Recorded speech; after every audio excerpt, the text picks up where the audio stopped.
let's try and get at one of the most important things any philosopher or scientist might need to tell us right now. Something that goes to the heart of our whole crisis as a species. A lot of people have theories about what's wrong with the world, but the insight we'll explore together stands out for two reasons. First, it marks a rare overlap of science, philosophy, and religion or spirituality. Not the typical quantum coconut regression sort of thing, but a genuine overlap.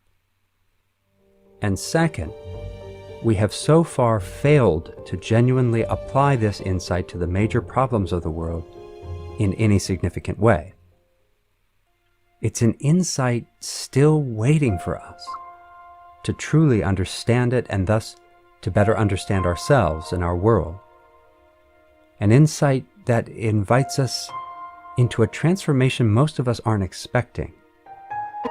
It's something wondrous.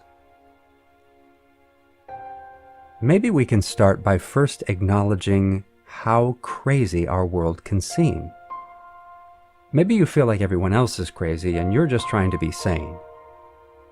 Or maybe you feel a little crazy yourself, like your mind has gotten threadbare from all the stresses in your life and in the world. Maybe you feel physically off as well, or you have overt physical ailments.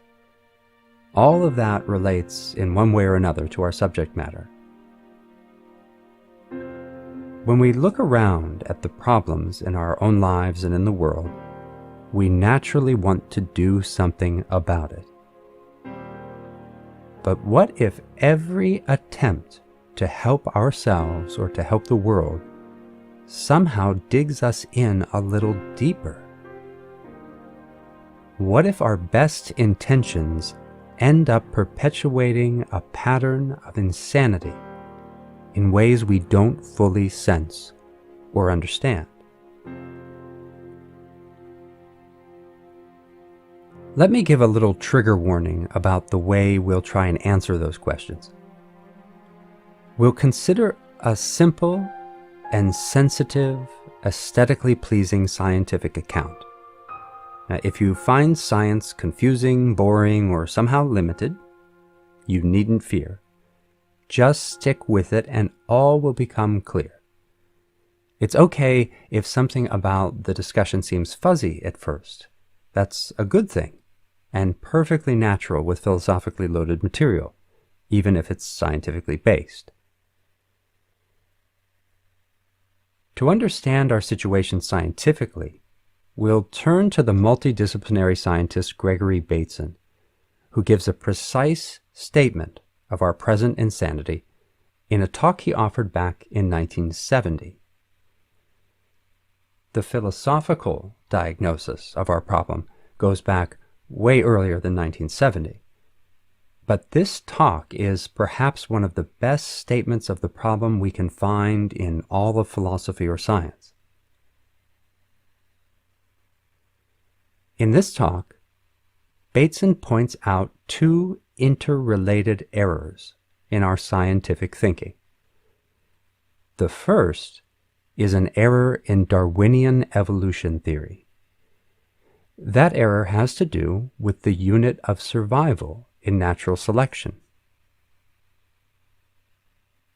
The original theory was built around the individual, or sometimes the family line, or some other set of related individuals, as the unit of survival. But that view doesn't hold up.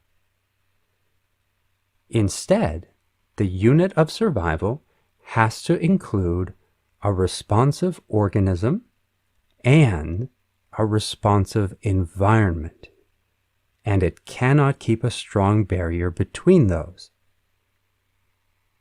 We can make sense of this quite easily because if any organism or group of organisms pursues its own survival, its supposed progress will eventually end up destroying the environment.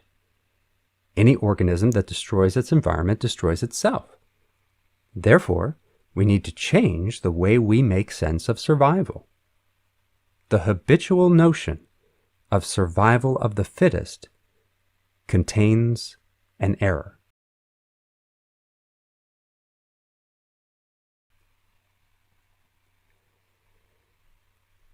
The second error Bateson considers is the error we make about the unit of mind. These errors go together, and Bateson helps us to see evolution as a mental process. What is the basic unit of mind? To help us understand the basic unit of mind, Bateson gives a depiction of it. Consider a tree and a man and an axe. We observe that the axe flies through the air and makes certain sorts of gashes in a pre-existing cut in the side of the tree. If now we want to explain this set of phenomena, we shall be concerned with differences in the cut face of the tree, differences in the retina of the man, differences in his central nervous system, differences in the behavior of his muscles, differences in how the axe flies, differences which the axe then makes on the face of the tree. Our explanation will go round and round that circuit. In principle, if you want to explain or understand anything in human behavior, you are always dealing with total circuits. This is the elementary cybernetic thought. This image contains the heart of our personal and global problem, as well as the heart of the solution, because the cybernetic circuit Bateson presents is too small to cut down a tree wisely. Clearly, this loop suffices to describe the killing of a tree, but it does not suffice to describe a healthy mind, a healthy forest, a healthy human, a healthy culture, and a healthy world. For that, we need a much larger circuit, or a complex of circuits. When we look at the circuits we actually use for cutting down trees, they appear clever, but not very wise. We can also note that even the smallest circuit, the narrow and simple one described by Bateson, ultimately transcends the capacity of what we typically identify as consciousness. And it does this as part of transcending the boundaries of what we typically identify as ego or self. Though it does give some indication of the deeper roots of why egos get so possessive over their axes and their trees. That possessiveness is simply an encumbered expression of a profound truth. The basic unit of mind does not involve something a human being thinks inside their skull. We cannot locate the basic unit of mind in a brain, in an ego, or even in a body. Instead, the basic unit of mind includes what we ordinarily separate, as we do when we speak of the organism and its environment, or the DNA inside a cell, or the mind and the body, or the way we separate in practice ideas about sustainability, justice, economics, art, ecology, culture, and so on. Where do you locate your ideas about justice and politics? money and stock markets, mountains and rivers,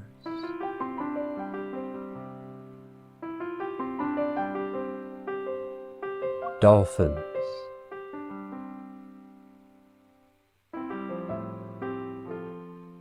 honeybees,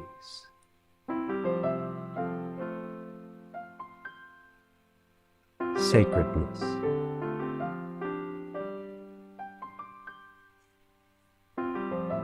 and if we want to talk about conservation, what is it we think we will conserve? If we want to save a species or promote peace and justice, what does that mean in terms of the way we think about the problem? Something powerful comes through when we also realize that Bateson has here offered an identity between the unit of mind and the unit of survival. It's the same unit. This brings home the idea that evolution is a mental process. Bateson says, this identity between the unit of mind and the unit of evolutionary survival is of very great importance, not only theoretical, but also ethical.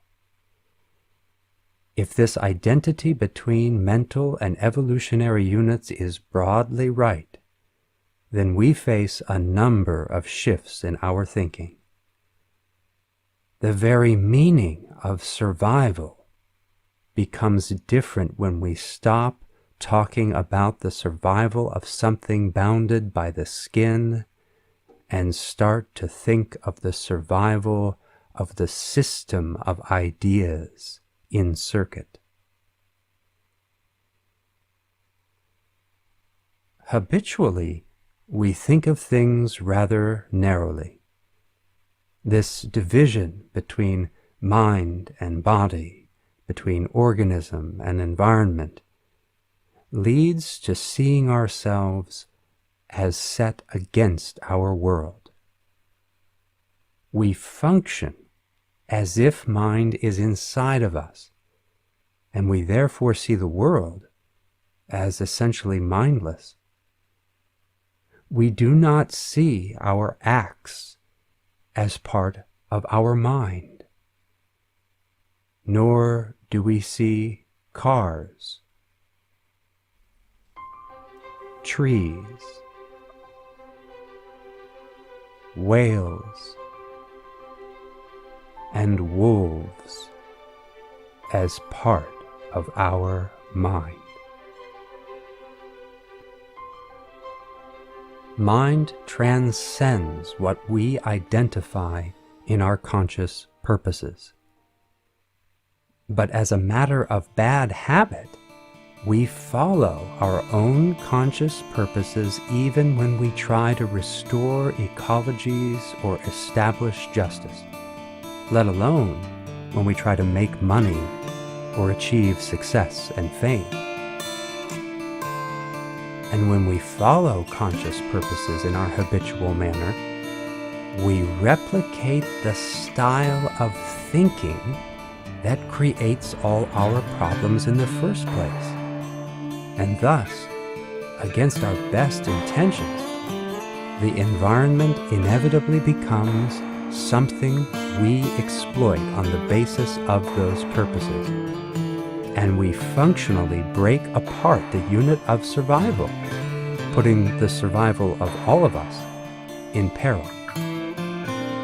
We force the earth to absorb the consequences of our ignorance, and the earth has announced that she can absorb no more. This may make some intellectual sense already, maybe a lot of sense, maybe it sounds like something you already agree with or believe. But Bateson recognized the deeper, more revolutionary nature of these insights, which were not personal to him, but rather came from the scientific revolutions of the 20th century. Philosophically speaking, these insights go back much further, but that makes them no less challenging to truly incorporate into ourselves and our culture. And scientists, too, still face this challenge, as do activists of all kinds, and ordinary people of all kinds. Bateson calls us to face the demands of our own scientific and philosophical discoveries in the following lines. If I am right, the whole of our thinking about what we are and what other people are has got to be restructured. This is not funny, and I do not know how long we have to do it in. Nobody knows how long we have under the present system before some disaster strikes us, more serious than the destruction of any group of nations. The most important task today is to learn to think in the new way. Here we have the most important thing laid out: to think in the new way. But Bateson doesn't want anything to do with platitudes here. This has nothing to do with what we call innovation, or thinking outside the box, or becoming a cultural disruptor. In fact, Bateson wants to tell us that all our notions of thinking outside the box do nothing more than perpetuate the box that's making us all crazy. When we try and think outside the box, we end up making the box more capable of destroying the conditions of life. Thus, Bateson explicitly recognized two crucial and related issues: that he himself did not know how to think in the new way, and that it's far, far easier to talk about thinking in the new way, and even to dabble in it, than it is to fully enter this new way of knowing and being, living and loving. Bateson said, "Intellectually, I can stand here and I can give you a reasoned exposition of this matter. But if I am cutting down a tree, I still think Gregory Bateson is cutting down the tree. I am cutting down the tree. Myself is to me still an excessively concrete object, different from the rest of what I have been calling mind. The step to realizing, to making habitual the other way of thinking, so that one naturally thinks that way when one reaches out for a glass of water or cuts down a tree, that step is not an easy one. And quite seriously, I suggest to you that we should trust no policy decisions which emanate from persons who do not yet have that habit."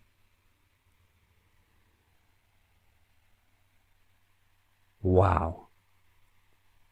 If any of this makes sense, we should probably come to a full stop in our habitual mind. Can any of us meet this simple criterion of wise, loving, and beautiful action? In general, we all pursue conscious purposes in the way Bateson describes, the habitual way.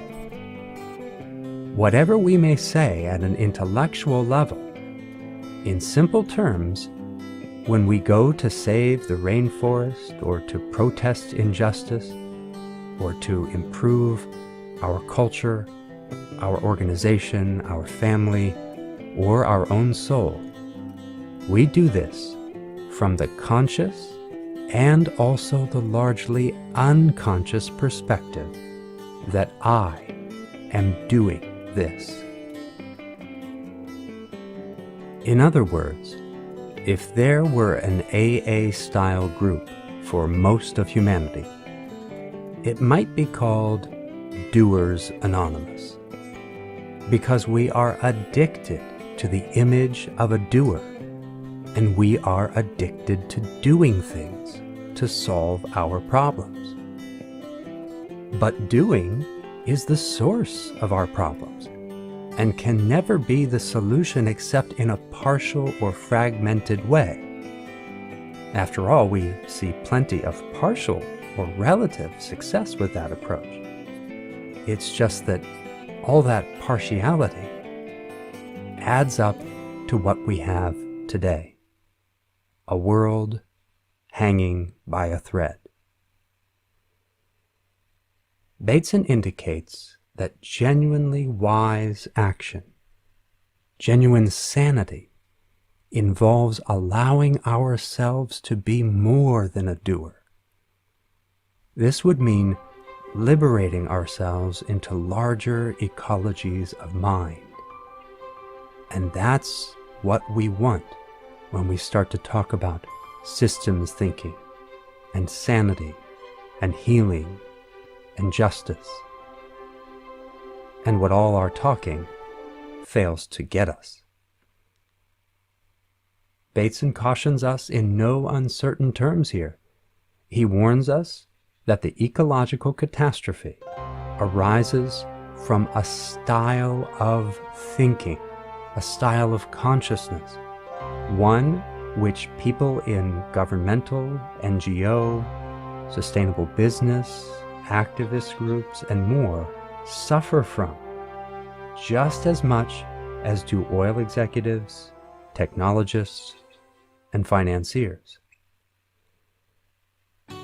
If we want to help the world most effectively, if we want real healing, justice, resilience, and rejuvenation, we need to think in a new way. A way that presences a totally different style of consciousness, a different quality of experience. However great we think we have done so far in all of our history, personal and global, if we sense that we still have further to go, then we have to acknowledge the old philosophical insight that what got us here will not get us to where our fullest potential waits. How do we make this transition into new ways of thinking, better ways of knowing and being, living and loving? How do we transition into our greater potentials?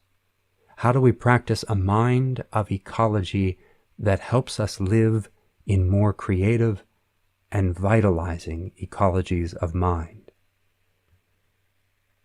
Though Bateson was a lifelong atheist, he acknowledged again and again that the religious, spiritual, and philosophical traditions of the world offer us insights and practices for entering into better ways of thinking, knowing, and being. The great philosophers and sages were considered wise for reasons we can now describe scientifically, and their insights constitute the single greatest untapped cultural resource for solving our personal and planetary problems. The solutions they offer are only now coming to light and receiving scientific validation and gradually a wider but tentative recognition. In a future video, we'll look at the most essential elements of these traditions that we need to begin working with if we want to help ourselves, each other, and the world without inadvertently perpetuating the pattern of insanity that got us into the problems we now face. Let's finish with the standard poisonous snake warning. You may have heard of Asclepius, the Greek god of healing. His images generally show him carrying a staff with a serpent winding its way upward. What kind of snake is that? If Asclepius were a philosopher, that snake would be poisonous. We must handle all serious philosophy the way we would handle a poisonous snake. Philosophy is meant to liberate and heal, but all philosophies can be turned into something decidedly unhelpful, to say the least. Science cannot escape philosophy. None of us can. And the ideas we discussed are inherently dangerous, mostly to our ego and to the current structures of injustice. Nevertheless, we need to watch our reactions and think things through with care. Philosophy is always about going past our beliefs and finding out things for ourselves.